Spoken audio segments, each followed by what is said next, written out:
Hey all, my name is Paul Borosky and I am the owner of Quality Business Plan, and I'm here to bring you all our tip number 42, which is barriers to entry, that jerk bouncer who requires a tip for entry. And what we mean by this in reference to a business plan is that when you're writing your business plan, make sure to address what the barriers to entry to your industry in your business plan.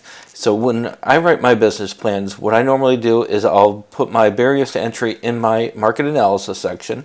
And so like usual, like I said, industry tutor, I'll cover the industry first. I'll move into the SWOT analysis. Then I'll discuss the risk analysis, telling people, exactly how risky this business is going to be. Once I discuss the risk analysis, the overall, I'll then dive into the barriers of entry. And in this, you can have a few different types of barriers to entry. Your first barrier to entry may be capital. You might need significant funds in order to start your business. You might have to buy expensive machineries.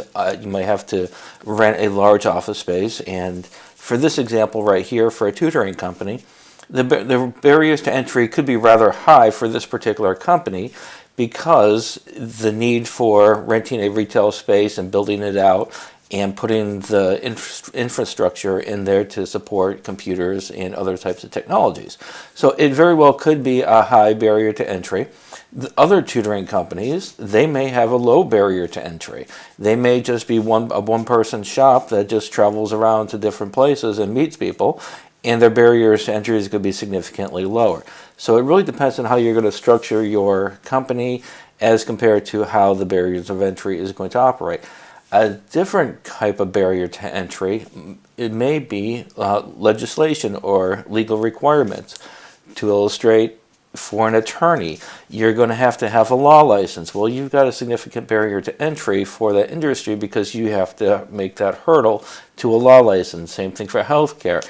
You have to be able to purchase the fixed cost. So be cognizant of the barriers to entry, understand what they're going to be, and then also understand how they relate to your company and also the industry.